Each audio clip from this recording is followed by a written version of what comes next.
Terima kasih Tuhan, kami mengucap syukur buat malam ini Engkau mengumpulkan kami di mezbah doa, memuji menyembah Engkau, bahkan mendengarkan firman Tuhan. Biarlah kami semakin hari semakin mengerti rencana dan kehendak Tuhan, agar kami boleh melakukan apa yang Tuhan mau di hidup kami, dan kami boleh menggenapi setiap janji firman-Mu Tuhan. Apa yang sudah Tuhan tuliskan, apa yang sudah Tuhan rancangkan bagi hidup kami, lewat firman-Mu menuntun jalan-jalan hidup kami. Urapi hamba-Mu yang tidak ada apa-apanya, urapi setiap kami. Dalam nama Yesus kami mengucap syukur. Haleluya. Amin, amin, amin. Iya. Puji Tuhan saudara, kita berjumpa kembali di mezbah doa malam ini. Saya percaya kita semua dalam keadaan baik, sehat dan luar biasa, semua karena pemeliharaan Tuhan. Iya, kita akan sama-sama mendengarkan kesaksian ya, dan kita akan sama-sama juga nanti merenungkan firman Tuhan. Sebelumnya mari kita dengarkan kesaksian yang sudah masuk. Iya, baik, saya akan bacakan kesaksian yang sudah masuk. Shalom, Pastor Debbie Bastir dan seluruh tim. Ya, saya seorang ibu rumah tangga, umur saya 39 tahun, berasal dari Malang, Jawa Timur. Iya, Shalom yang ada di kota Malang, Jawa Timur. Puji Tuhan. Saya pada awalnya meminta bantuan doa hari Senin ya, pada tanggal 28 jam 8 pagi. Waktu itu saya pergi check up ke dokter kandungan dan saya hamil usia 5 minggu. Tapi setelah di USG saya dinyatakan saya suspek mola, yaitu hamil anggur. Kemudian saya dirujuk ke rumah sakit ternama dengan ya dokter yang lebih baik agar lebih jelas apa yang akan ditindaklanjuti. Senin sore saya kembali di USG di rumah sakit oleh dokter yang kedua, ya dokter yang berbeda tentunya. Dokter mengatakan bahwa ini harus segera dibersihkan atau mau ditunggu 2 minggu lagi. Ya, akhirnya saya memutuskan untuk menunggu 2 minggu saja daripada langsung dikiret ya. Untuk melihat apakah NNT mola itu atau benar-benar saya itu mengalami kehamilan. Dan apabila setelah 2 minggu ternyata itu memang mola, maka saya harus dikuret ya. Tapi saya yakin dan saya percaya bahwa Tuhan sudah menitipkan ya satu kehidupan anak kecil dalam kandungan saya. Saya bilang, Tuhan, kiranya Tuhan menjamah rahim saya sehingga rahim ini, anak ini bisa diselamatkan, dan saya akan bersaksi di mezbah doa nantinya. Akhirnya pada Senin malam mertua saya WA kepada saya, ya saya disuruh nonton mezbah doa karena di situ ada kesaksian sebelum firman Tuhan sama persis dengan apa yang saya alami.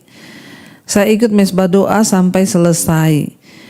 Dan saat Pastor Debbie berdoa menyuruh menumpangkan tangan di tempat yang sakit, saya berdoa sambil menangis. Saya bilang, Tuhan, kiranya Tuhan menjamah rahim saya dan suspek mola itu tidak ada lagi, sehingga janin saya bisa tumbuh dan berkembang sesuai dengan kehendak Tuhan.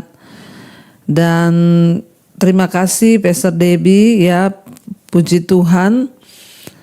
Tuhan memberkati seluruh pekerja, seluruh pelayanan dan seluruh keluarga ya dari mezbah doa dan juga seluruh tim. Kita sama-sama berdoa ya, dan saya percaya bukan secara kebetulan ya apa yang saya lihat di mezbah doa. Ya, biarlah Tuhan terus menyertai dan Tuhan terus memberkati. Ya, kita percaya bahwa tidak ada perkara yang mustahil bagi Tuhan. Kita percaya bahwa ya terjadilah sesuai dengan iman ya Ibu ya, dan kita sama-sama berdoa bahwa bagi Tuhan tidak ada perkara yang mustahil. Ya, kita percaya bahwa jika Tuhan sanggup melakukannya itu kepada yang lain, maka Tuhan juga sanggup melakukannya kepada orang yang sungguh-sungguh percaya. Baik ya, kita akan sama-sama melanjutkan pembacaan firman Tuhan malam hari ini. Kita sama-sama melanjutkan. Kemarin kita sudah sampai di ketika akhirnya Daud pulang ya, lalu Simei, perempuan yang pernah mengutuki raja, menyambut Daud Ya, dan semoga pertobatannya itu benar-benar pertobatan yang sungguh-sungguh, bukan palsu. Karena ya dia dulu pernah mengata-ngatai Daud, mengutuki Daud, tapi sekarang ketika Daud pulang sebagai raja, dia kemudian mencari muka kepada Daud, menyambut Daud dan menyembah kepada Daud. Kita akan lanjutkan sekarang dengan 2 Samuel 19 ayat yang ke-24. Judul perikopnya Mefiboset menyongsong raja. Ayat 24, juga Mefiboset bin Saul menyongsong raja. Ia tidak membersihkan kakinya dan tidak memelihara janggutnya, dan pakaiannya tidak dicucinya sejak raja pergi sampai hari ia pulang dengan selamat. Wow, saudara, ya luar biasa. Kita lihat di sini ya bagaimana Mefiboset adalah seorang yang sangat-sangat kehilangan Daud.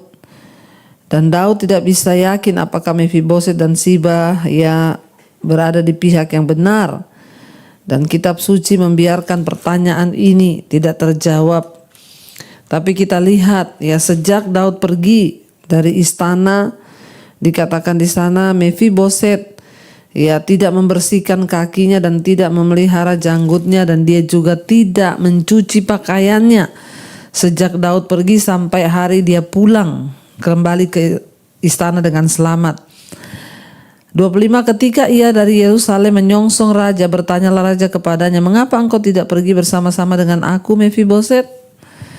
Ya, jawabnya, ya Tuanku Raja, aku ditipu hambaku, sebab hambamu ini berkata kepadanya, pelanailah keledai bagiku supaya aku menungganginya dan pergi bersama-sama dengan raja, sebab hambamu ini timpang.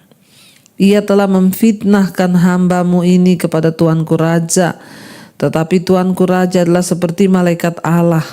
Sebab itu perbuatlah apa yang Tuanku pandang baik. Walaupun seluruh kaum keluargaku tidak lain daripada orang-orang yang patut dihukum mati oleh Tuanku Raja, Tuanku telah mengangkat hambamu ini di antara orang-orang yang menerima rezeki dari istanamu. Apakah hakku lagi, dan untuk apa aku mengadakan tuntutan lagi kepadanya? Apa tuntutan lagi kepada raja? Tetapi raja berkata kepadanya, apa gunanya engkau berkata-kata lagi tentang halmu? Aku telah memutuskan engkau dan Siba harus berbagi ladang itu.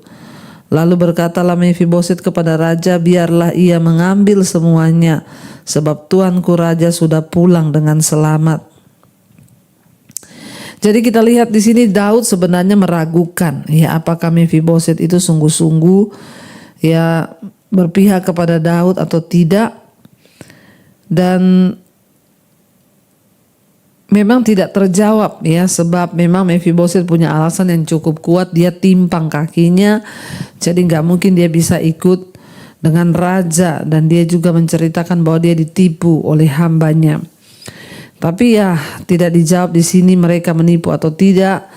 Ya tapi raja berkata ya sudahlah ya, yang penting raja itu sudah pulang dengan selamat. Sekarang kita lanjutkan ayat 31, Barsilai ikut mengantarkan raja. Juga Barsilai orang Gilead itu telah datang dari Regalim dan ikut bersama-sama raja ke sungai Yordan untuk mengantarkannya sampai di sana. Barsila itu sudah sangat tua, 80 tahun umurnya. Ia menyediakan makanan bagi raja selama ia tinggal di Mahanaim, sebab ia seorang yang sangat kaya. Berkatalah raja kepada Barsila, ikutlah aku dan aku akan memelihara engkau di tempatku di Yerusalem. Tetapi Barsila menjawab raja, berapa tahun lagi aku hidup sehingga aku harus pergi bersama-sama dengan raja ke Yerusalem? Sekarang ini aku telah berumur 80 tahun. Masakan aku masih dapat membedakan antara yang baik dan yang tidak baik? Atau masih dapatkah hambamu ini merasai apa yang hamba makan atau apa yang hamba minum? Atau masih dapatkah aku mendengarkan suara penyanyi laki-laki dan penyanyi perempuan? Apakah gunanya hambamu ini lagi menjadi beban bagi tuanku raja? Sepotong jalan saja hambamu ini berjalan ke seberang sungai Yordan bersama-sama dengan raja. Mengapa raja memberikan ganjaran yang sedemikian padaku? Ayat 37, biarkanlah hambamu ini pulang sehingga aku dapat mati di kotaku sendiri, sehingga aku dapat mati di kotaku sendiri dekat kubur ayahku dan ibuku. Tetapi inilah hambamu Kimhan, ia boleh ikut dengan tuanku raja, perbuatlah kepadanya apa yang tuanku pandang baik. Lalu berbicaralah raja, baiklah Kimham, ikut dengan aku akan berbuat kepadanya apa yang kupandang baik, dan segala yang kau kehendaki daripadaku akan kulakukan untukmu. Kemudian seluruh rakyat menyeberangi sungai Yordan, juga raja menyeberang. Setelah itu, setelah berpamitan dengan Barsilai dengan ciuman, lalu orang ini pun pulanglah ke tempat kediamannya. Tidak banyak hal yang diceritakan saudara tentang Barsilai ini. Namun dikatakan dia adalah seorang tua yang berumur 80 tahun. Dia ikut memelihara Raja Daud karena dia seorang yang kaya raya. Dan ketika Raja Daud pulang, Raja Daud ingin membawa dia ke istana. Tapi dia bilang, aku udah umur 80, berapa lama lagi aku akan hidup? Paling juga sebentar lagi aku mati. Bahkan dia bilang, walaupun aku juga diajak di istana, buat apa? Aku sekarang tidak bisa lagi merasakan enak atau tidak. Apa yang aku makan, apa yang aku minum. Jadi biarlah aku hanya tinggal di sini, dan ajaklah satu hambanya, Kimhan, dan diajak oleh Daud dibawa ke istana. Iya, kita lanjut sekarang ayat 40. Orang-orang Israel dan orang-orang Yehuda mempertengkarkan raja. Sesudah itu berjalan raja terus ke Gilgal, dan Kimham ikut dengan dia. Seluruh rakyat Yehuda bersama-sama, setengah dari rakyat Israel telah mengantarkan raja. Tetapi seluruh orang Israel datang menghadap raja dan berkata kepada raja, mengapa saudara-saudara kami orang-orang Yehuda itu menculik raja dan membawa dia menyeberangi sungai Yordan dengan keluarganya dan semua orang Daud yang menyertai dia? Lalu semua orang Yehuda menjawab orang-orang Israel itu, oleh karena raja kerabat kami, mengapa kamu menjadi marah karena hal ini? Apakah kami makan apa-apa atas biaya raja? Apakah kami mendapat keuntungan? Tetapi orang-orang Israel itu menjawab orang-orang Yehuda, kami 10 kali lebih berhak atas raja. Sebagai anak sulung kami melebihi kamu. Ya, mengapa kamu memandang kami rendah? Bukankah kami yang pertama-tama harus membawa raja kami kembali? Tetapi perkataan orang-orang Yehuda itu lebih pedas daripada perkataan orang-orang Israel. Ya, kita ingat saudara, memang Israel terbagi atas dua, ya.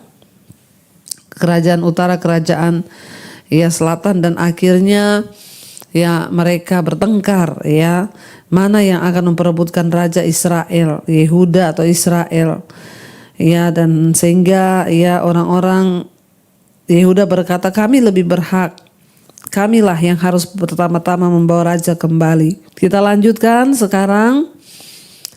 Tidak terlalu banyak pembahasan di sini, karena ini enggak panjang untuk dibahas, Kita lanjutkan sekarang 2 Samuel pasal yang ke-20.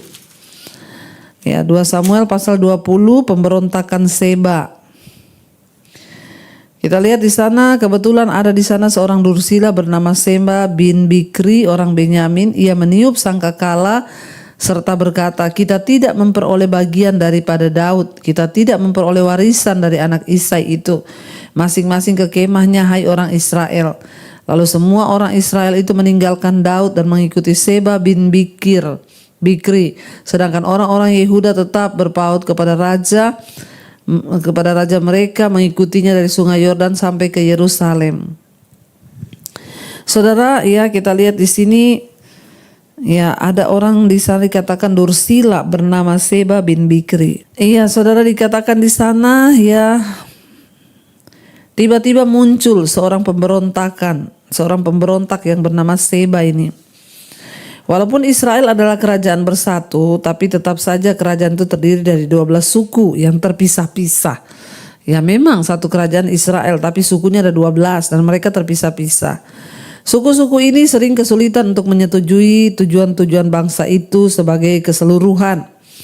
Bayangkan di Indonesia aja sekarang saudara, ya banyak sekali suku bangsa. Ya seperti itulah, untuk menyatukan orang-orang ini sulit. Ya apalagi pada waktu itu. Jadi kecemburuan antar suku itulah yang terjadi, dan semula itu menghalangi Israel untuk menaklukkan secara total seluruh tanah perjanjian. Ya, dan sekarang kecemburuan antar suku itu mengancam stabilitas dari pemerintahan Daud dengan memberikan kesempatan kepada Seba untuk memberontak. Ya, seorang dursila itu ya orang jahat, saudara ya. Dia tiba-tiba menyerukan, meniup sangkakala dan berkata, ya buat apa kita ikut Daud? Kita tidak menerima warisan dari anak Isai itu. Kita ini tidak memperoleh apa-apa. Ya, jadi untuk apa kita ikut dia? Mungkin adalah salah satu suku yang tidak mendapat bagian tanah. Ya akhirnya semua orang Israel itu meninggalkan Daud.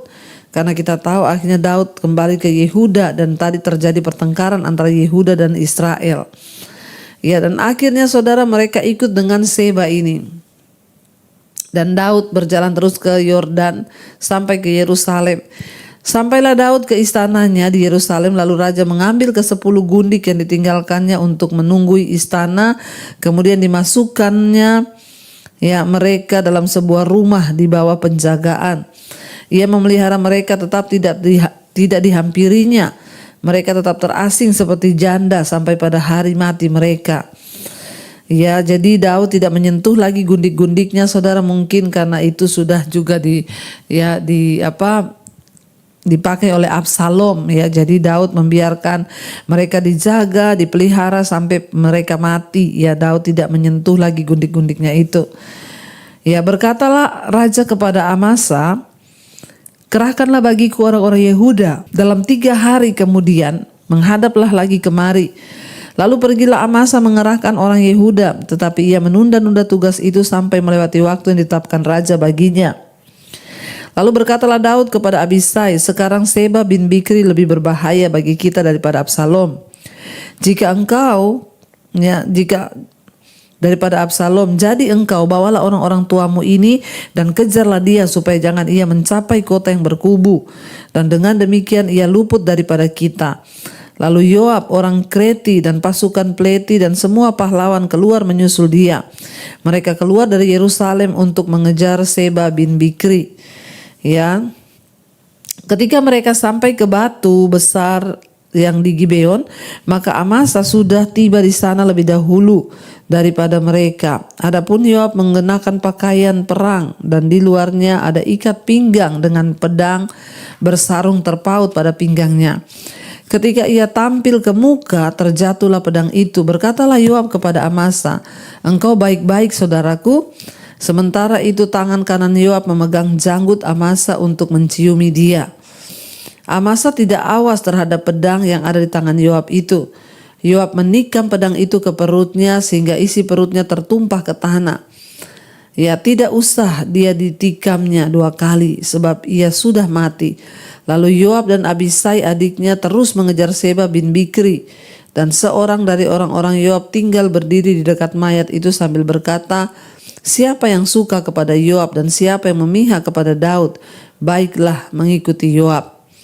Dalam pada itu Amasa terguling mati dan darahnya di tengah-tengah jalan raya.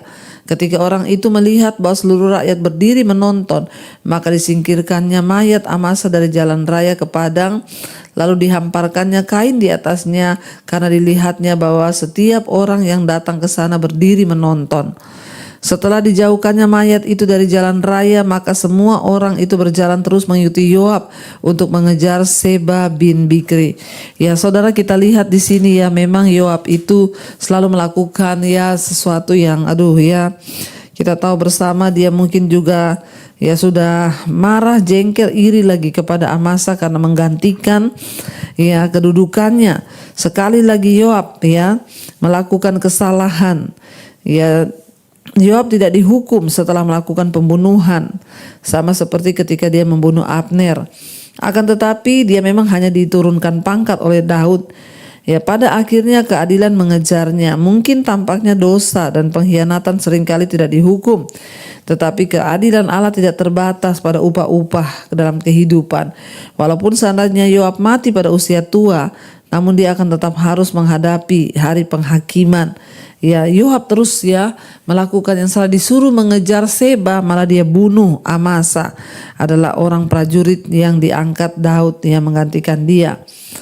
Dan dikatakan di sana saudara, orang-orang menonton mayat dari Amasa, lalu berserulah orang perempuan bijaksana dari kota itu, dengar, katakanlah kepada Yoab, mendekatlah kemari supaya aku berbicara dengan engkau. Maka mendekatlah Yoab kepada perempuan itu. Bertanyalah perempuan itu, engkaukah Yoab? Jawabnya, benar. Lalu berkatalah perempuan itu kepadanya, dengarkanlah perkataan hambamu ini. Jawabnya, baik. Kemudian berkatalah perempuan itu, dahulu biasa orang berkata begini, baiklah orang minta petunjuk di Abel dan di Dan. Apakah sudah dihapuskan apa yang telah ditetapkan oleh orang-orang yang setia di Israel? Tetapi engkau ini berikhtiar membinasakan suatu kota, apalagi suatu kota induk di Israel. Mengapa engkau hendak menelan habis milik pusaka Tuhan? Lalu Yoab menjawab, jauhlah daripadaku untuk menelan dan memusnahkan. Bukanlah begitu halnya, tetapi orang dari pegunungan Efraim yang bernama Seba bin Bikri telah menggerakkan tangannya melawan Raja Daud. Serahkanlah dia seorang diri, maka aku akan undur dari kota ini. Lalu berkatalah perempuan itu kepada Yoab, baik, kepalanya akan dilemparkan kepadamu dari belakang tembok ini. Kemudian masuklah pula perempuan itu dan berbicara kepada seluruh rakyat dengan bijaksana. Sesudah itu mereka memenggal kepala Seba bin Bikri dan melemparkannya kepada Yoab. Yoab meniup sangkakala lalu bersorak-soraklah mereka dan meninggalkan kota itu masing-masing ke tempatnya. Maka pulanglah Yoab ke Yerusalem kepada raja. Ya, kita lihat di sini saudara, orang-orang Yoab sedang menyerang kota itu dan kelihatan seakan-akan kota itu akan segera hancur. Meskipun di masyarakat kota itu perempuan biasanya tidak berbicara, namun perempuan ini berbicara di depan umum. Dia menghentikan serangan Yoab bukan dengan senjata, melainkan dengan menggunakan perkataan-perkataan hikmat dan suatu rencana tindakan. Seringkali keberanian untuk mengucapkan kata-kata bijaksana bisa mencegah malapetaka besar. Coba kalau Yoab tidak mendengar, maka sudah habis satu kota dibinasakan oleh Yoab. Ayat 23, Yoab menjadi kepala atas segenap tentara Israel dan Benaya bin Yoyada menjadi kepala atas orang Kreti dan orang Pleti. Adora menjadi kepala orang Rodi dan Yosafat bin Ahilud menjadi bendahara negara. Seya menjadi panitera negara. Sadok dan Abiatar menjadi imam. Juga Ira orang Yair itu menjadi imam pada Daud. Kita lihat Benaya itu adalah seorang pemimpin pengawal Daud dan salah seorang anggota terkenal daripada kelompok khusus orang-orang gagah perkasa yang disebut ke-30 orang itu. Dia tetap setia kepada Raja Daud selama pemberontakan Absalom. Belakangan dia kemudian membantu Salomo sebagai raja. Jadi pada akhirnya saudara, Yoab diangkat menjadi panglima pasukan Israel. Jadi kita sudah melihat saudara bagaimana akhirnya Daud kembali ke istananya dan semuanya berjalan seperti sedia kala. Memang tidak mudah mengatur sebuah bangsa tapi Tuhan mempercayakan kepada Daud untuk membawa bangsa Israel boleh sungguh-sungguh di dalam tuntunan Tuhan lewat Raja Daud. Baik, mari kita tundukkan kepala, kita akan merenungkan firman, kita berdoa. Terima kasih Bapa, kami bersyukur kami boleh sama-sama belajar firman Tuhan. Biarlah hati kami, hidup kami terus terarah kepada firman Tuhan, agar hidup kami berkenan kepada Tuhan. Bawa kami untuk sungguh-sungguh Bapa mengenal Engkau dan jalan-jalan-Mu lewat firman Tuhan. Kami juga berdoa buat bangsa dan negara kami Indonesia. Tuhan, tidak mudah sebuah bangsa akan dibawa kepada tujuan Tuhan. Namun kami tetap percaya Bapa bahwa doa-doa kami didengarkan oleh Tuhan ketika kami naikkan dengan hati di hadapan-Mu. Berkati bangsa Indonesia, Presiden yang ada, Bapak Presiden Jokowi, wakilnya, seluruh jajaran kabinet yang ada. Kami menyerahkan bangsa ini untuk terus berkenan di hadapan Tuhan. Dijauhkan pertikaian, pembunuhan di atas bangsa ini. Yang ada damai sejahtera, yang ada ketentraman menjelang pemilihan presiden 2024. Kami berdoa Anugerah Tuhan turun buat bangsa kami, agar ketentraman Tuhan ada di atas bangsa ini. Kami ikat roh perpecahan, roh Tuhan pemberontakan, kerusuhan kami taklukkan di dalam nama Yesus. Berkati setiap mereka malam ini yang terus setia mengikuti mesbah doa. Yang sakit Engkau sembuhkan, mari letakkan tanganmu di bagian yang sakit, perkatakan aku percaya ada kesembuhan di dalam nama Yesus. Kau juga Tuhan yang memberkati untuk setiap anak-anak-Mu Bapa yang sungguh-sungguh mencari Engkau, namun mereka terikat dengan dosa-dosa, kenajisan, percabulan, hutang piutang. Tuhan, kami tahu dan percaya Engkau sanggup melakukan segala perkara. Tuhan, pulihkan yang terjebak dalam masalah keuangan, yang ingin menjual aset. Tuhan, memberi yang terbaik. Engkau juga memberikan pekerjaan bagi orang-orang yang mencari pekerjaan. Beri keturunan ilahi kepada mereka yang rindu punya keturunan ilahi di dalam nama Yesus. Segala kelainan-kelainan pada janin di dalam nama Yesus, yang hamil biarlah kandungannya Tuhan berkati. Tuhan berkati Bapa untuk semua bangsa-bangsa di dunia ini, di 5 benua Asia, Afrika, Amerika, Eropa, Australia. Tuhan berkati agar semua bangsa-bangsa boleh menjadi bangsa-bangsa yang takut akan Tuhan, tunduk kepada Tuhan, berbalik dari dosa, datang kepada kebenaran-Mu Bapa. Terima kasih Tuhan. Mari buka hati dan tangan kita saudara untuk kita boleh menerima berkat Tuhan. Diberkatilah Engkau dalam hidupmu, diberkati rumah tanggamu, diberkati pekerjaanmu. Karena itu turunlah kiranya berkat, rahmat, anugerah dari Allah Bapa, cinta kasih Tuhan Yesus Kristus, penyertaan Allah Roh Kudus turun atas hidup kita mulai hari ini bahkan sampai kali yang kedua. Tuhan Yesus datang menjemput kita, nama kita tercatat dalam kitab kehidupan. Dalam nama Tuhan Yesus yang percaya diberkati Tuhan, katakan bersama amin, amin, amin. Tuhan Yesus memberkati. Shalom. Biar Engkau melihat hidup kami dan apapun yang kami lakukan itu menyenangkan hati-Mu ya Bapa. Lihat hati setiap kami hari ini. Kami datang, kami ada di tempat ini karena kami rindu mengerti rencana dan kehendak-Mu lewat kebenaran firman-Mu. Karena itu kami tanggalkan semua kekhawatiran, pikiran-pikiran yang bukan dari Tuhan, yang menghalangi firman Tuhan. Kami mau duduk diam Tuhan. Roh, jiwa dan tubuh kami terarah hanya kepada Tuhan. Urapi hamba-Mu yang tidak ada apa-apanya, urapi setiap kami. Sampaikan isi hati-Mu bagi kami. Di dalam nama Yesus kami berdoa mengucap syukur, sama-sama katakan amin, amin. Silakan duduk Bapak Ibu, shalom. Iya, senang bisa berjumpa kembali. Kita semua dalam keadaan yang baik. Tema firman Tuhan hari ini adalah kerajaan yang tidak tergoncangkan. Yesus datang ke dalam dunia membawa kerajaan Allah. Karena dunia ini sudah rusak akibat dosa. Di dalam dunia ini ada kerajaan setan. Ya, tetapi Yesus datang membawa kerajaan Allah. Dan karena itu setiap kita yang tadinya hidup di bawah kutuk dosa, kita berada di bawah kuasa si jahat di dalam kerajaan iblis. Barang siapa yang percaya Yesus, kita dipindah dari kerajaan setan, kita dipindah kepada kerajaan Allah. Dan kita berada di dalam kerajaan yang tidak tergoncangkan. Kita baca bersama langsung saja Ibrani pasal 12. Ayat yang ke-18 mulai kita baca ya sampai dengan ayat yang sampai terakhir 29 ya. Ibrani 12 ayat 18 firman Tuhan berkata demikian. Baca bersama 1 2 3. Sebab kamu tidak datang ya kepada gunung yang dapat disentuh dan api yang menyala-nyala, kepada kegelapan dan angin badai. Ayat 19.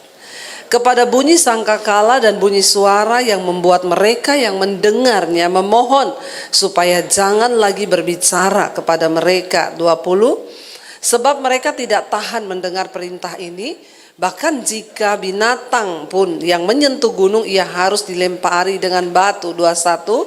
Sebab ya dan sangat mengerikan pemandangan itu sehingga Musa berkata, aku sangat ketakutan. Dan ini adalah sebuah gambaran tentang Tuhan di zaman perjanjian lama.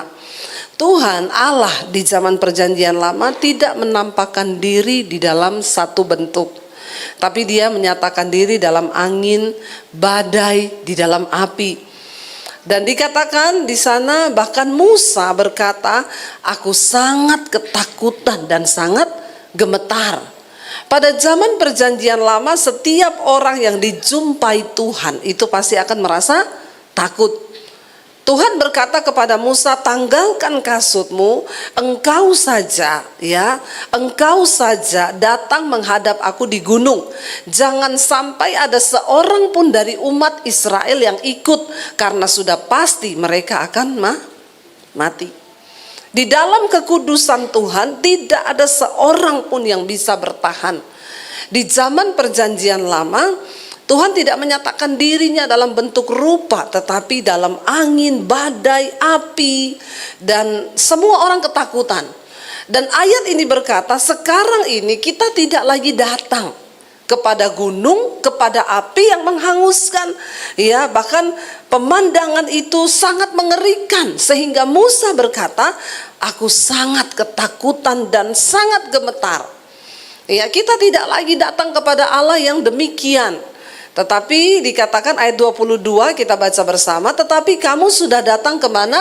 Bukit Sion, ke kota Allah yang hidup, Yerusalem sorgawi, dan kepada beribu-ribu malaikat, suatu kumpulan yang meriah.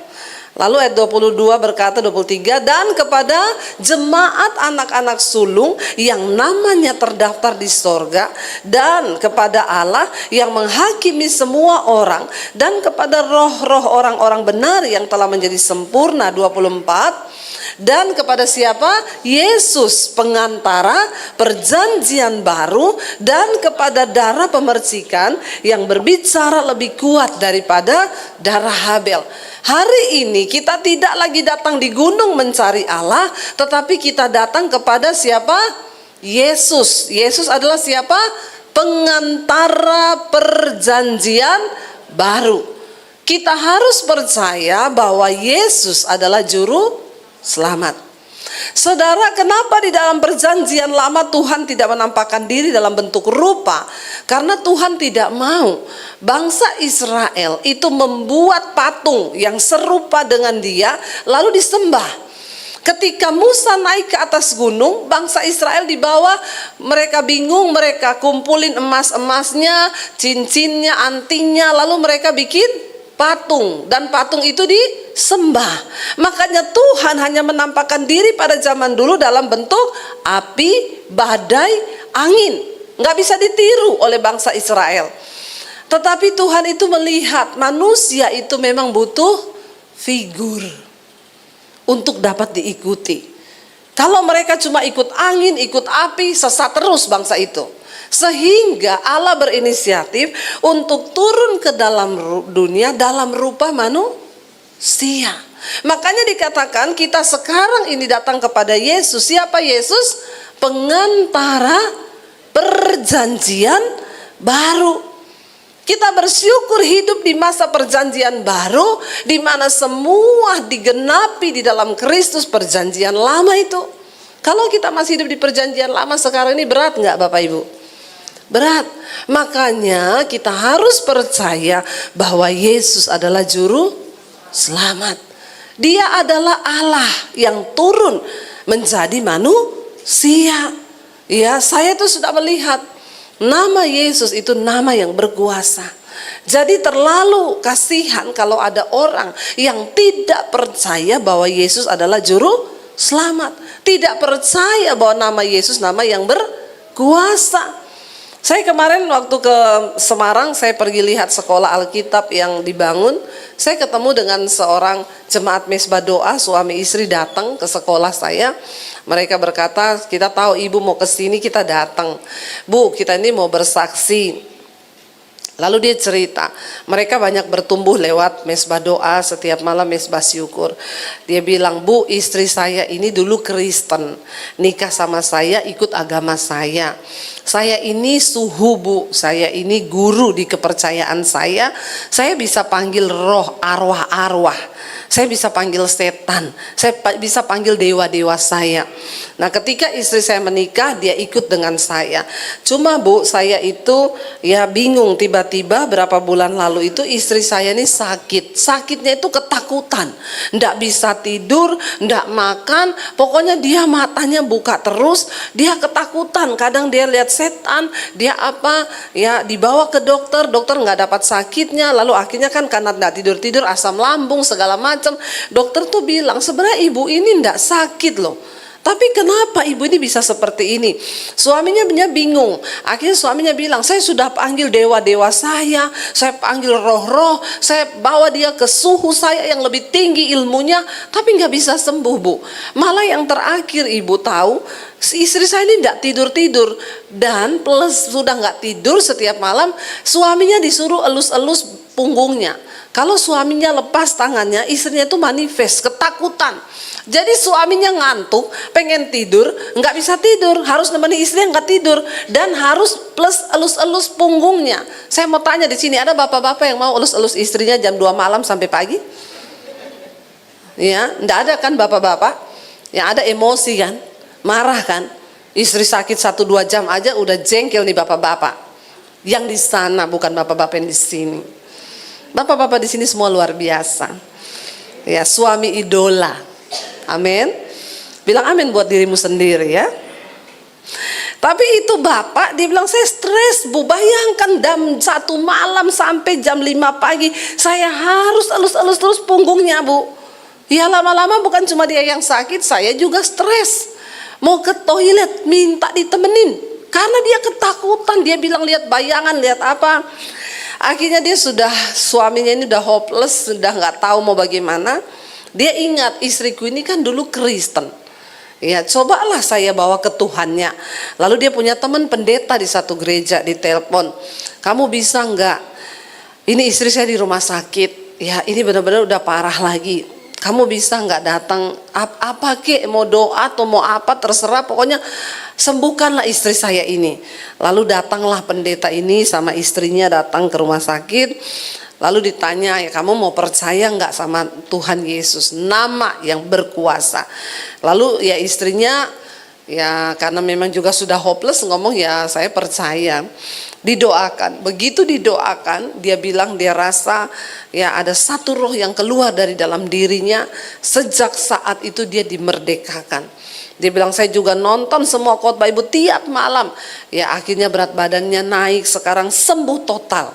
Ya, dan suaminya waktu itu ditanya, kamu mau ke gereja lagi nggak? Akhirnya suaminya suruh dia balik ke gereja. Dia bilang saya belum mau, Bu, karena saya ini punya jabatan, Bu, di dalam agamanya. Dia itu suhu, guru. Nah kalau saya itu ke gereja gimana ya? Saya bilang ya Bapak sudah lihat kuasanya, Bapak harus ikut. Dia bilang iya, Bu, betul, memang nama Yesus itu waktu didoakan dalam nama Yesus. Coba Bapak Ibu ya, kalau ada orang kerasukan doakan dalam nama Bambang. Ya, dalam nama Daniel, lihat rohnya pergi enggak. Tapi coba Bapak Ibu sebut dalam nama Yesus. Saya tuh kalau doa pelepasan, begitu ngomong dalam nama Yesus itu orang teriak panas, panas. Berarti nama Yesus itu berkuasa. Dan iblis pun tahu.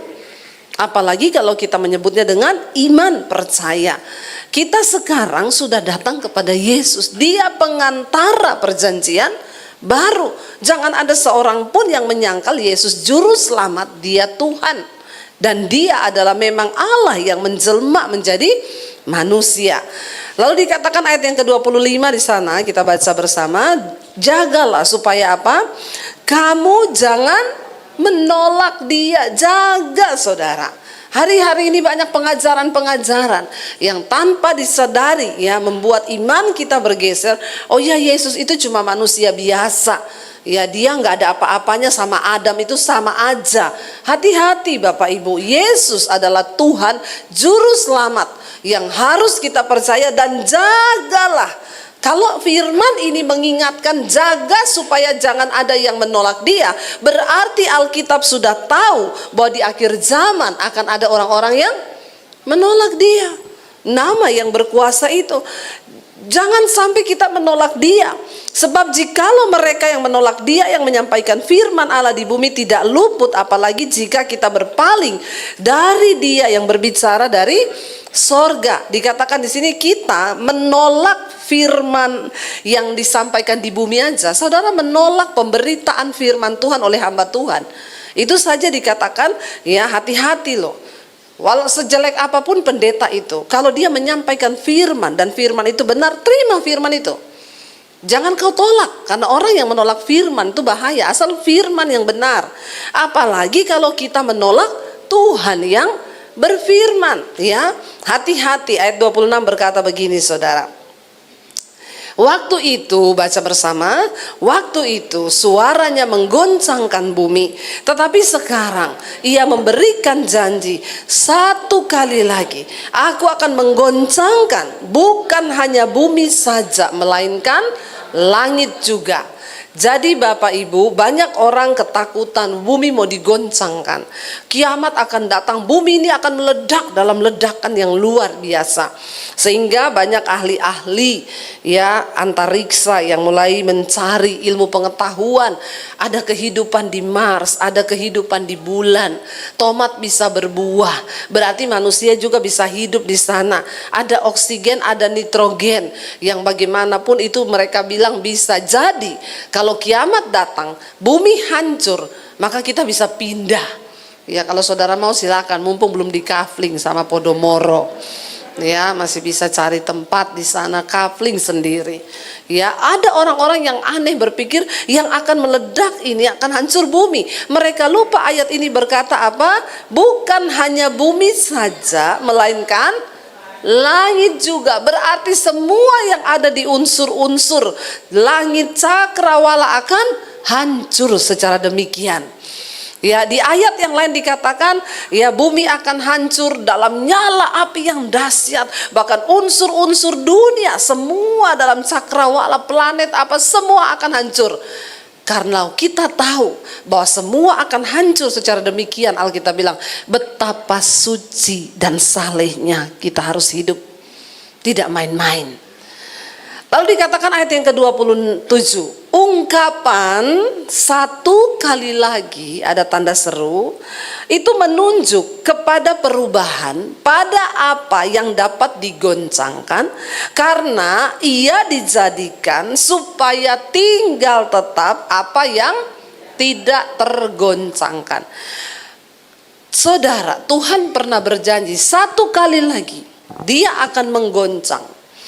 Dan ungkapan satu kali lagi ini menunjuk kepada perubahan, kepada sesuatu yang dapat digoncangkan. Dan satu kali lagi itu ya dikatakan dijadikan supaya tinggal tetap apa yang tidak tergoncangkan. Jadi kata satu kali lagi ini perhatikan, bukan hanya berarti sekali. Kata ini bisa berulang kali, satu kali lagi, besok satu kali lagi. Kalau kita belum lulus dalam ujian, maka ungkapan satu kali ini akan terus datang dalam hidup kita. Contoh, kalau saudara masih menaruh harapan pada harta uang, ketika engkau kehilangan atau engkau ditipu teman bisnismu, lalu imanmu goncang, damai sejahteramu goncang, berarti imanmu itu masih bisa tergoncangkan. Nah Tuhan akan mengizinkan kalau engkau belum berbalik kepada iman yang benar kepada Tuhan, iman yang tidak tergoncang, maka Tuhan akan mengizinkan satu kali lagi. Saudara mengerti maksud saya? Selama engkau masih bisa tergoncang, imanmu tergoncang, karaktermu tergoncang, damai sejahteramu tergoncang, maka engkau akan terus mengalami yang namanya satu kali lagi. Tujuannya supaya apa dikatakan? Tinggal tetap apa yang tidak tergoncangkan. Untuk bisa masuk dalam kerajaan yang tidak tergoncangkan, maka kita juga harus punya iman yang tidak tergoncangkan, karakter yang tidak tergoncangkan. Ya, karena orang kalau tergoncang-goncang terus bisa jadi gila.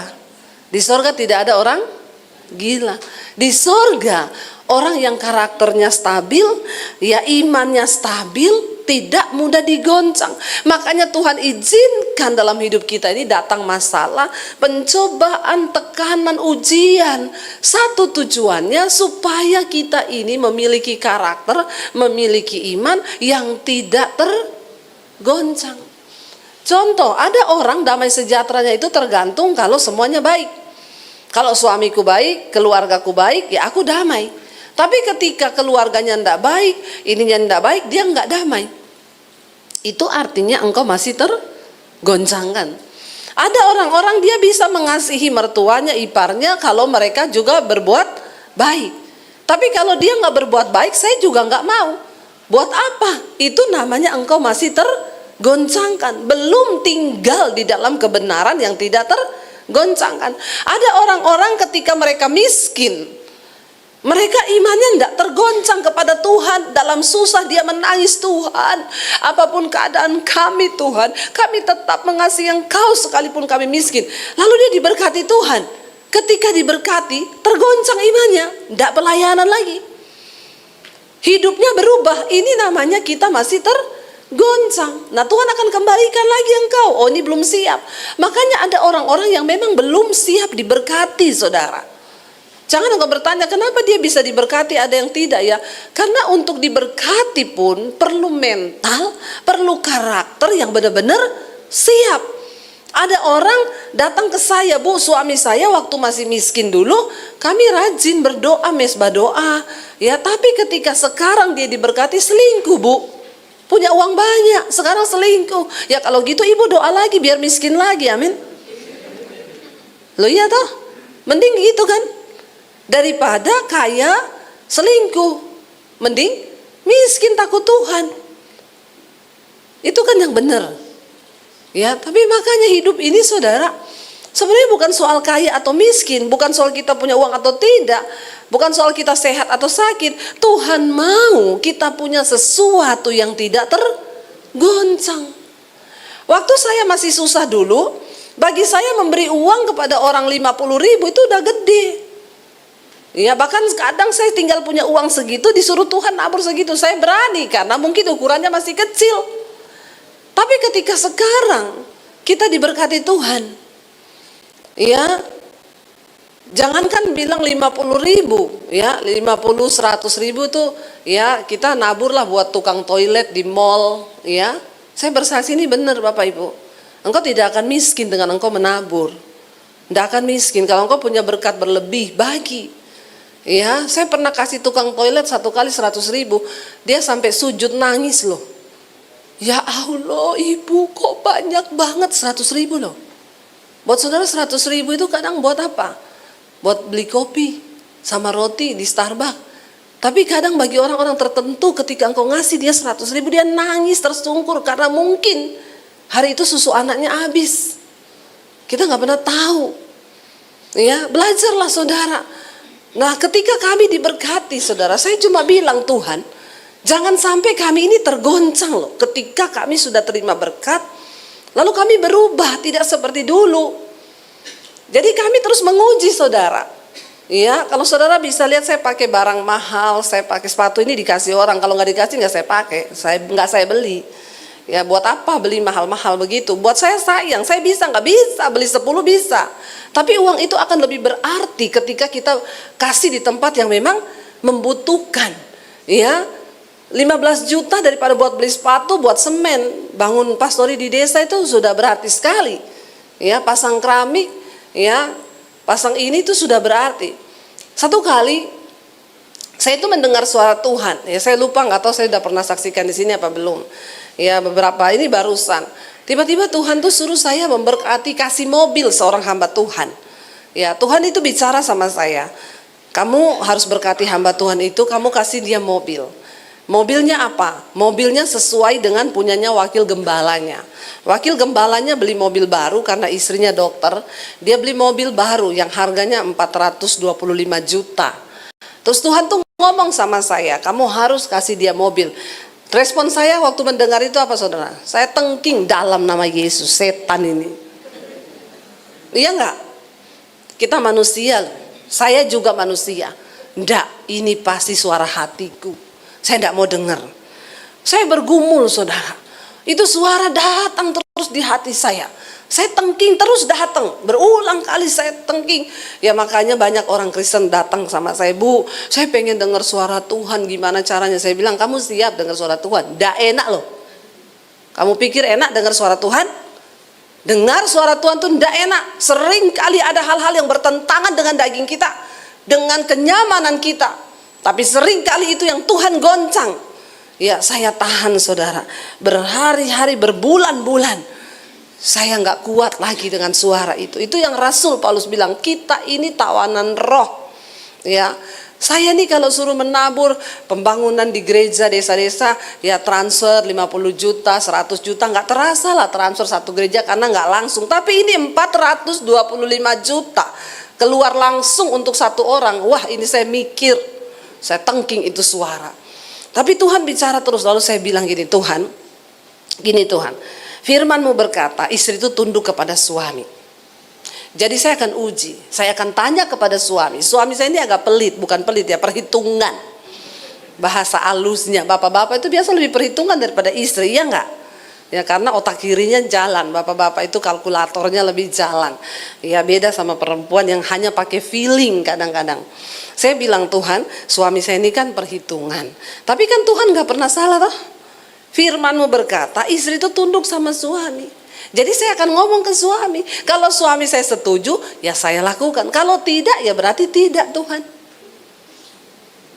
Ya enggak? Ya enggak apa-apa dong, kita pakai firman kok, tolak ujinya kan firman. Nah kalau Tuhan memang Tuhan, kan dia nggak pernah salah toh. Menurut Bapak Ibu Tuhan salah nggak? Enggak. Kita mau utak-atik jalannya seperti apa, Tuhan tetap Tuhan. Dan itulah kebenaran. Lalu satu kali ya kita lagi pelayanan di luar kota, saya itu sudah nggak tahan, saya bilang sama suami saya tuh mau ngomong sesuatu. Apa? Makanya nih kamu menurutmu bagaimana? Ya saya disuruh Tuhan, saya dapat suara Tuhan di hati, beliin Pak Pendeta ini mobil. Dan Tuhan tuh ngomong, mobilnya sesuai yang punyanya wakil gembalanya. Itu 425 jutaan udah saya cek. Menurutmu gimana? Suami saya diam 1000 bahasa, tumben dia diam, terus dia bilang gini, Tuhan sudah ngomong ini sama saya dari bulan Januari lalu. Saya syok saudara. Saya bilang, oh jadi ternyata karena kamu tuli, makanya Tuhan tuh harus ngomong sama saya. Jadi dia ternyata sudah dapat itu dari bulan Januari. Dia tahan karena memang dia pelit. Dia nggak mau ngomong sama saya, dia tahan. Dia bilang, ini yang aku takutkan, justru kamu yang ngomong. Karena ternyata dia juga tunggu, Tuhan kalau memang dari Tuhan, ya Tuhan ngomong sama istriku. Dan dia gak mau ngomong sama saya, karena kalau dia ngomong mungkin saya akan langsung gini, iya kita belilah saya. Tapi ini saudara, Tuhan itu gak pernah salah toh. Saya bilang, oh berarti makanya Tuhan tuh ngejar saya terus. Lah saya ini minta tanda dari Tuhan. Kalau suami saya oke, saya kasih lah, menurutmu gimana? Dia bilang, lah orang Tuhan udah ngomong sama saya dari Januari, ya berarti kita rela ya. Ya udah kita rela. Hati kita Tuhan, oke, saya enggak mau tergoncang Bapak Ibu. Waktu kami dulu pas-pasan, ya mungkin keluar uang 100.000, 1 juta itu masih bisa. Tapi ketika Tuhan memberkati kita dengan berkat yang lebih, dan dia bicara satu saat, lalu kita enggak mau kasih, itu namanya iman kita sudah tergoncang. Saya bilang, Tuhan, aku ini hanya bendaharamu. Lalu Tuhan tuh ngomong gini, iya, kamu bayangkan ya, kalau kamu punya bendahara di dunia, siapa yang pengusaha di sini? Kau punya bendahara. Lalu engkau bilang, besok tolong siapin uang ya, saya mau bayar cicilan, atau saya mau sewa ruko. Lalu bendaharamu ngomong, gak mau Pak, gede banget. Saudara marah gak sama bendaharamu? Lah itu kan uang saya, kamu ini cuma tak suruh catat, keluarin. Gak mau, pokoknya saya gak mau keluarin uang segitu. Lah saudara marah gak? Saudara pecat nggak itu bendahara? Ini ada orang nggak di sini? Nggak usah pura-pura nggak dengar. Ya, coba kita uji hati kita. Kalau hati saya tidak rela dengan jumlah segitu, berarti saya mulai imannya tergoncang karena berkat. Tapi ketika kita mau belajar, Tuhan, iya, aku ini hanya bendaharamu. Apapun yang Tuhan suruh, aku harusnya yes kan. Ada orang waktu miskin, ya dia kuat imannya, tapi ketika kaya, diberkati, imannya goncang. Mulai dia tambah pelit, justru ada loh orang-orang begitu. Waktu masih nggak punya pekerjaan, ada uang seberapa, dia berkati ponaannya, dia beliin baju. Ada orang yang cerita itu bu, dulu bu, waktu belum kaya bu, baik sama ponaan, dia ada seberapa dibagi. Sekarang setelah kaya, pelit melitit. Berarti imanmu goncang loh. Dan hati-hati kalau engkau masih goncang, Tuhan bilang 1 kali lagi, aku akan goncang dia, supaya tinggal tetap satu yang tidak tergoncang. Kalau karaktermu masih goncang, damai sejahteramu masih goncang, maka Tuhan akan izinkan 1 kali lagi, dan engkau akan digoncang. Jadi hari ini, biar kita bilang, Tuhan, apapun keadaanku hari ini, aku mau belajar punya iman yang tidak tergoncang. Kenapa? Karena kita disediakan satu kerajaan yang tidak tergoncang. Enggak ada orang-orang yang tergoncang masuk dalam sorga. Karena itu adalah kerajaan yang tidak tergoncang. Enggak gampang, saudara. Ya, lalu dikatakan di sana ayat 28 berkata apa? Jadi karena apa? Kita menerima kerajaan yang tidak tergoncangkan. Marilah apa? Kita mengucap syukur dan beribadah kepada Allah menurut cara yang berkenan kepadanya dengan hormat dan takut. Ayat 29, sebab Allah kita adalah api yang menghanguskan.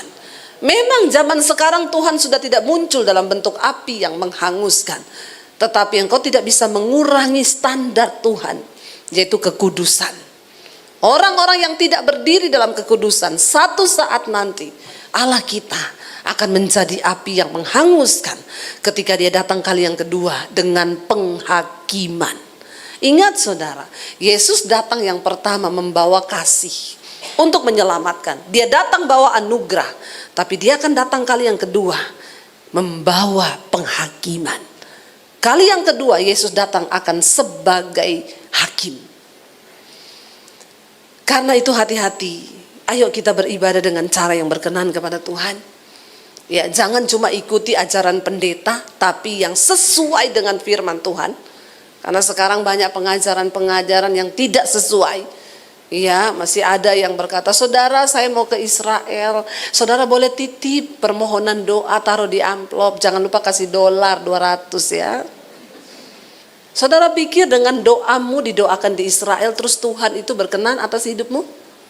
Saudara pikir setelah ada pendeta bawa permohonanmu mau ke Nigeria, mau ke Amerika, mau ke Yerusalem, mau di tempat Yesus lahir, terus itu mendatangkan perkenanan Tuhan atas hidupmu? Hello, bertobat orang Kristen. Engkau harus punya pemahaman iman yang benar supaya engkau berkenan kepada Tuhan. Jangan mau dibodoh-bodohin.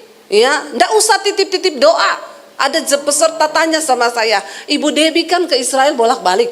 Ibu yang paling merinding bu, yang paling ibu rasa hadirat Tuhan itu di tempat mana bu? Saya bilang, kamu mau tahu saya paling merasakan hadirat Tuhan di mana? Di kamar, di tempat tidur ketika kita berdoa.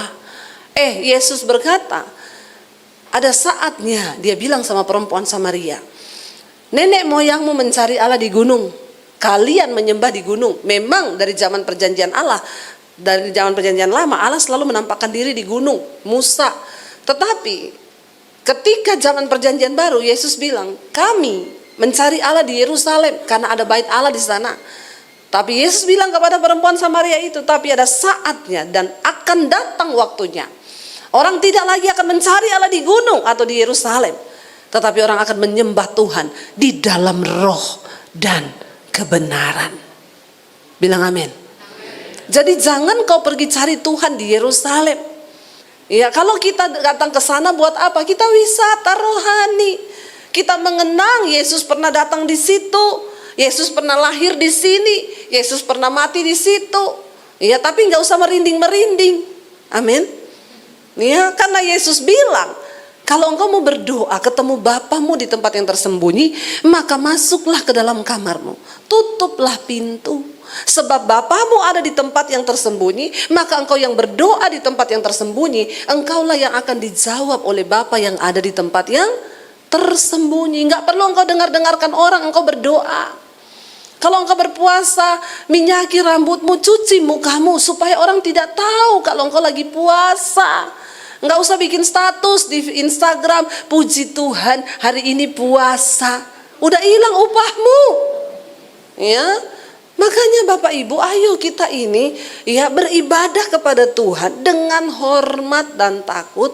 Sebab Allah kita adalah api yang menghanguskan. Ingat, kita akan disediakan kerajaan yang tidak tergoncang.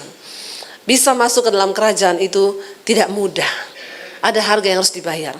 Makanya dengar pengajaran-pengajaran yang benar.